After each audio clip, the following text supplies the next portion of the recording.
현재 인도에서 치사율 75%에 달하는 어마어마한 질병이 확산하고 있는 모양새입니다. 물론 코로나19처럼 대규모 확산이 되진 않겠지만요, 백신도 치료제도 없는 이 질병이 인도에서 퍼지고 있는데요. 오늘의 이 내용 좀 제대로 보도록 하겠습니다. 바로 보시죠. 인수공통 감염병인 니파 바이러스가 인도에서 확산하고 있는 모양새입니다. 물론 최근에 생긴 니파 바이러스의 확진자는 2명밖에 없어서요, 코로나19처럼 벌써 호들갑 떨고 그럴 필요는 없겠습니다만, 치사율이 40%에서 75%에 달하다 보니까요, 아시아 국가들은 선제적 조치에 취하는 모습입니다. 이 니파 바이러스는 과일박쥐나 돼지 등 동물에서 사람으로 전파되는 인수 공통 감염병입니다. 이 니파 바이러스에 감염이 되면 발열과 뇌염을 유발하는데요, 사람 간 전파가 가능하긴 한데 장시간 밀접 접촉을 해야지 감염이 되다 보니까요, 전파력은 높지 않죠. 당장 니파 바이러스 확진자 2명과 접촉한 196명에 대해서 인도 보건 당국이 전수조사를 했는데 검사 결과 모두 음성으로 확인이 됐죠. 그리고 아직 추가 확진 사례는 보고되지 않았고요. 이 니파 바이러스가 2026년에 갑자기 툭 튀어나온 건 아닙니다. 원래부터 있던 질병이었어요. 1998년에 말레이시아에서 처음 보고된 이후 인도와 방글라데시 등 남아시아 지역에서 간헐적으로 발생해오곤 했는데요, 현재까지 확산한 나라들을 종합해보면 말레이시아, 싱가포르, 필리핀, 방글라데시, 인도 등 5개국에서만 감염 보고가 된 질병입니다. 특히나 인도 같은 경우에는 2001년 이후 첫 감염자가 발생한 이후 현재까지 누적 환자 104명, 사망자 72명에 달할 정도로 피해를 주고 있습니다. 전 세계적으로 따지면 누적 확진자가 750명이고 사망자는 415명이죠. 다만 다들 눈치채셨겠지만요, 니파 바이러스는 전파력이 그리 높지가 않습니다. 니파 바이러스의 기초 감염 재생산 지수는 0.48 정도로 추정 중입니다. 이게 1보다 크면 대유행을 일으킬 잠재력이 충분히 있는 것이고요, 거의 1에 근접하면 전 지구적으로 퍼지진 못하지만 특정 지역에 국한하여 발생하는 풍토병 수준에 머물거든요. 당장 전 지구적으로 팬데믹을 일으킨 인플루엔자가 1.4에서 1.6 정도였고요, 코로나19 초기 야생종이 2.5였습니다. 폭력은 12에서 18 정도고요. 그거와 비교하면 니파 바이러스는 전파력이 상당히 낮은데요, 치사율이 워낙 높다 보니까 비교할 거면 코로나19보다는 에볼라에 더 가깝긴 합니다. 물론 지금 당장 공포에 휩싸일 단계는 아닙니다. 하지만 그렇다고 해서 마음 놓고 넘길 수 있는 사안도 아닙니다. WHO는 니파 바이러스를 우선순위 병원체로 분류하고 있습니다. 이 우선순위 병원체라는 건 그냥 위험해 보인다는 느낌적인 분류가 아닙니다. 전세계 보건 당국이 가장 예민하게 지켜본다는 뜻입니다. 이 리스트에 어떤 질병들이 포함되어 있느냐면 이미 인류가 한 번씩 심하게 됐던 이름들이 줄줄이 등장합니다. 사스, 메르스, 코로나19, 에볼라 같은 치명적인 감염병들이 바로 그 옆자리에 있습니다. 니파 바이러스가 이들과 같은 급으로 관리되고 있다는 사실 이 자체가 가볍게 볼 수 없는 이유입니다. WHO가 이런 판단을 내린 데는 분명한 기준이 있습니다. 우선 치사율입니다. 니파 바이러스는 지역과 유행 시기에 따라 차이가 있지만 감염자의 40%에서 많게는 70%까지 사망에 이를 수 있는 것으로 보고된 바 있습니다. 이 수치는 독감이나 일반적인 호흡기 바이러스와는 비교 자체가 되지 않습니다. 그리고 그 다음이 좀 중요한데 치료 수단의 부재입니다. 현재까지 니파 바이러스를 겨냥한 상용화된 백신은 존재하지 않고 명확하게 효과가 입증된 치료제도 없습니다. 감염이 확인되면 할 수 있는 건 대증치료, 증상을 완화하며 환자를 치료하는 것뿐입니다. 이건 의료체계 입장에서 굉장히 부담이 큰 조건입니다. 그리고 가장 우려되는 지점이 바로 변이 가능성입니다. 니파 바이러스는 지금까지 주로 동물에서 사람으로 그리고 제한적인 사람 간 전파 양상을 보여왔습니다. 문제는 이 바이러스가 RNA 바이러스라는 점입니다. RNA 바이러스는 구조적으로 변이를 일으키기 쉬운 특성이 있습니다. 코로나19에서 이미 경험했듯이 변이는 전파력과 감염 양상을 완전히 바꿔놓을 수 있습니다. 만약 니파 바이러스가 변이를 통해 사람 간 전파 효율을 높이는 방향으로 진화한다면 지금과는 전혀 다른 차원의 위협이 될 수 있습니다. 더 현실적인 문제는 대응 시간입니다. 백신과 치료제가 이미 준비되어 있다면 상황은 다릅니다. 변이가 발생해도 빠르게 방어선을 구축할 수 있기 때문입니다. 하지만 니파 바이러스는 그렇지 않습니다. 연구는 진행 중이지만 실제 현장에서 즉시 사용할 수 있는 무기가 없습니다. 즉 문제가 터진 뒤에 연구를 시작해서 늦을 가능성이 높다는 겁니다. WHO가 이 바이러스를 주요 감시 대상으로 올려놓은 이유도 바로 여기에 있습니다. 아직은 제한적이지만 조건이 맞아떨어지는 순간 큰 재앙으로 번질 수 있는 잠재력이 충분하다고 본 것입니다. 그래서 니파 바이러스에 대해 아직은 괜찮다고 말할 수는 있어도 앞으로도 문제 없다고 단정할 수는 없습니다. 즉 이 바이러스가 위험한 이유는 당장 대유행을 하고 있어서가 아니라 치사율, 치료제 부재,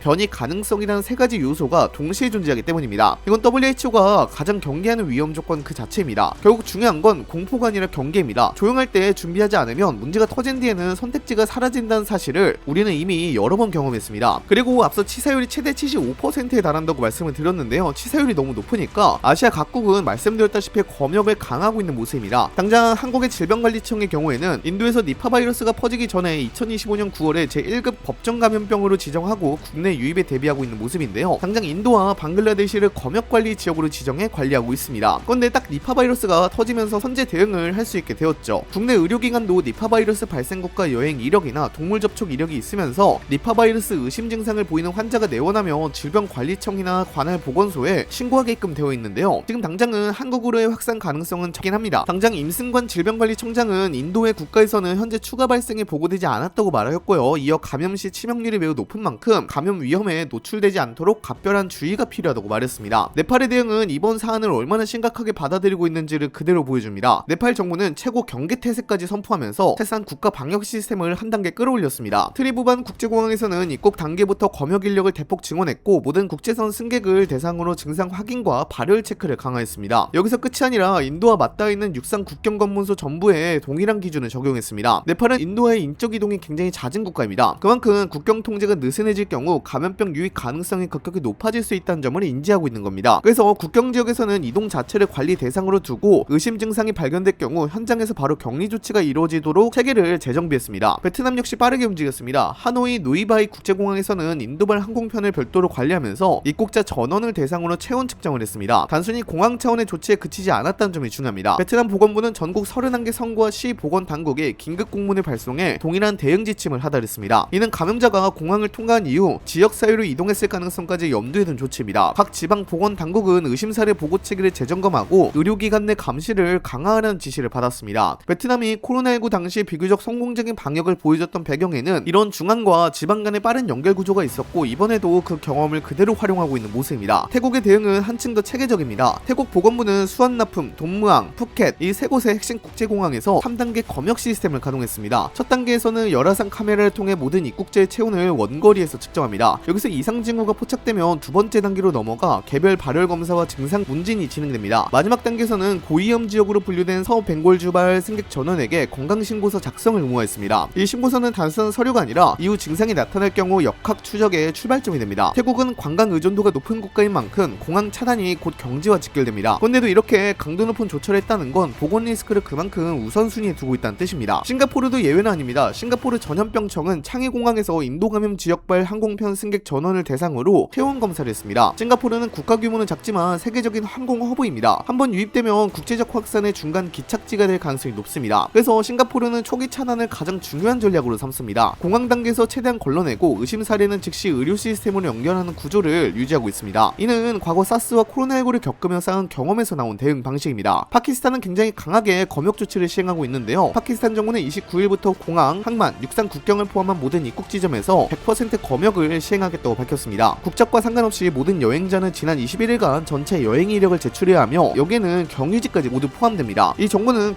국경보건서비스국에서 직접 검토합니다. 해당 기간에 건강허가가 없으면 입국 자체가 불가능합니다. 만약 검역 과정에서 의심 환자로 분류될 경우 입국 지점에서 즉시 격리 조치가 이루어집니다. 이후 지정된 격리시설이나 3차 병원으로 바로 이송하는 절차가 마련되어 있습니다. 이건 사후 대응이 아니라 아예 위험 요소를 국경에서 차단하겠다는 의지가 반영된 조치입니다. 이렇게 각국의 대응을 종합해보면 공통점이 하나 보입니다. 아직 대규모 확산이 확인되지 않았음에도 불구하고 공항과 국경이라는 입구를 중심으로 최대한 촘촘한 방어선을 구축하고 있다는 점입니다. 이는 이 사안을 단기적인 해프닝이 아니라 관리에 실패할 경우 파급력이 커질 수 있는 잠재적 위기로 보고 있다는 의미입니다. 부디 큰 피해로 번지지 않길 기원하겠습니다. 여러분들은 니파 바이러스에 대해서 어떻게 생각하시나요? 댓글로도 작성해 주시기 바랍니다. 이상 영상 마치도록 하겠습니다. 감사합니다.